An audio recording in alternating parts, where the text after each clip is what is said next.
Yo, what's going on, everyone? It's your boy Boneless Dumb here, and today I am back with some team deathmatch on Embassy. I'm using the TAC, the TAQ, whatever you want to call it.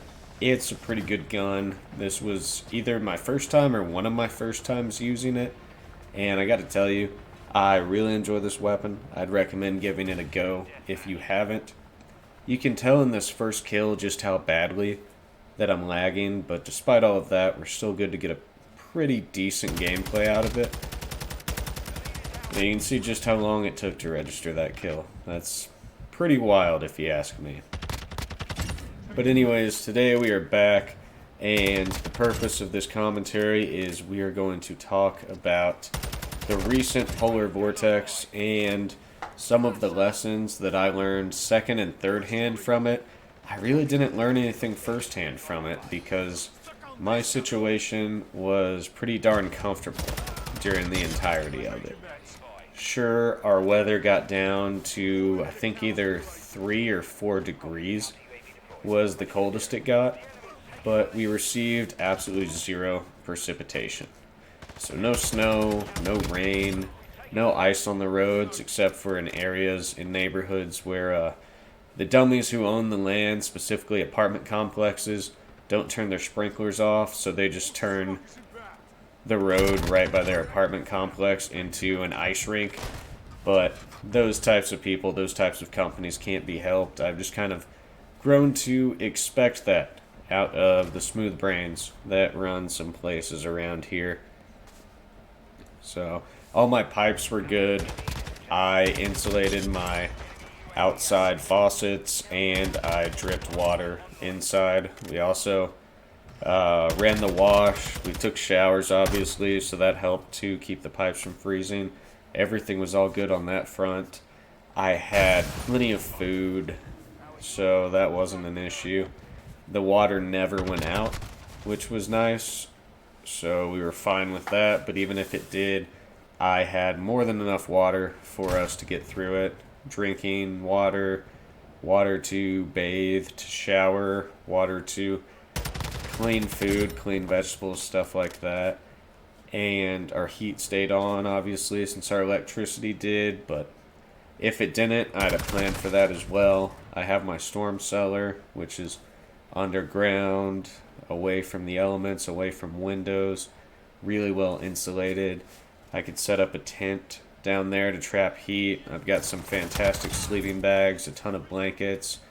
I would have been good to go. And as far as my food storage goes, I've got a generator that can power all of my fridges and freezers, so I would have been fine on that too. And the reason why I have all of those things good to go is it could have been much worse. Thankfully it wasn't for me, but I was fully prepared for it to be a pretty bad situation, which is what we're seeing in Buffalo, New York.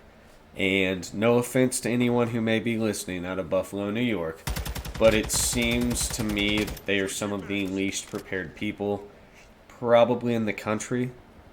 Their situation right now is quite dire. Their roads are completely and totally unusable. There's hundreds, if not thousands, of abandoned vehicles blocking the way. It's even to the point where individuals have stolen ambulances. Stores are being robbed. There's absolutely nothing on the shelves, which just really sends home the point that you need to store food and water to last you through an event such as this. You should always have it on hand, but especially if you hear that a polar vortex is coming and you live in the north, you should probably be ready for some type of disruption. I don't understand the mentality of people who aren't. However, unfortunately for the world, that seems to be most people, which I'm not trying to look down on them, but it's very difficult not to. You should know these things.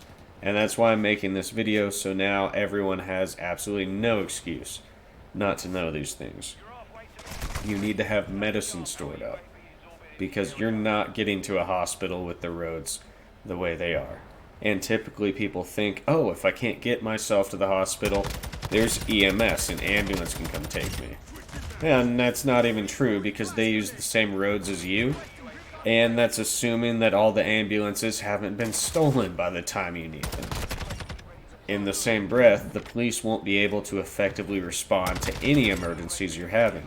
Again, they use the same roads. There's vehicles blocking them. They're not able to safely drive the same speeds to get to emergency calls. And that's assuming that they can even get their vehicles out of the snow and get them running. So, if someone's trying to kick your door in at 3 in the morning, trying to take your canned beans, trying to take your corn, your rice, yeah, it's going to be up to you to handle that situation. Because the police will show up the next day, if you're lucky, to take a report on it and never find the guy who kicked your door in. So you got to make sure you have the skills and the equipment required to defend yourself. In order to make sure I'm not just completely picking on New York, despite the fact that, it's not a good place at all. Think about what happened last year. Was it last year?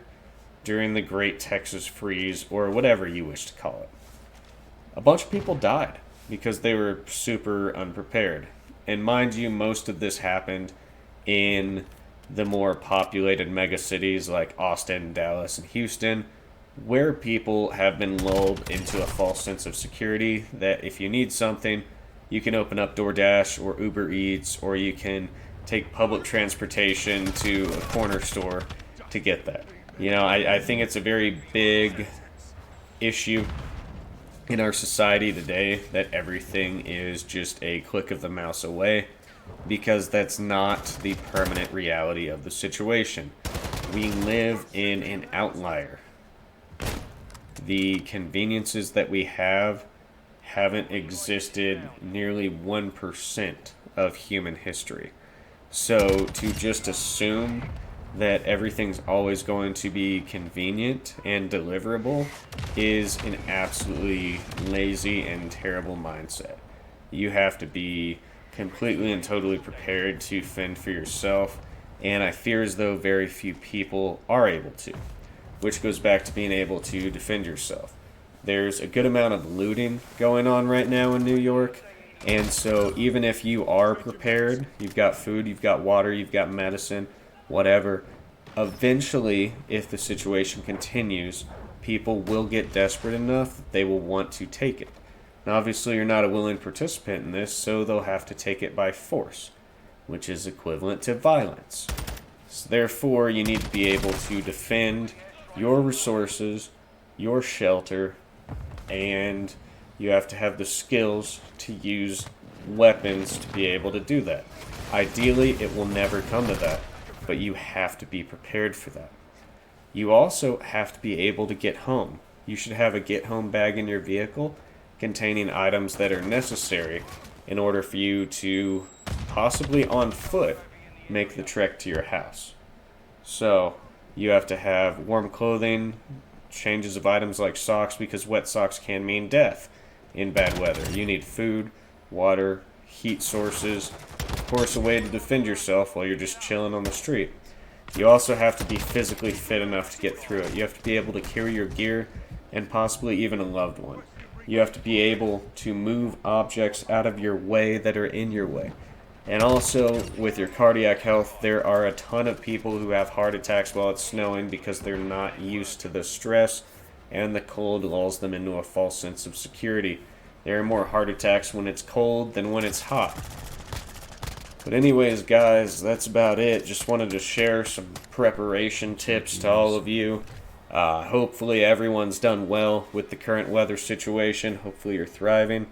My name's Boneless Dumb, and I'm out.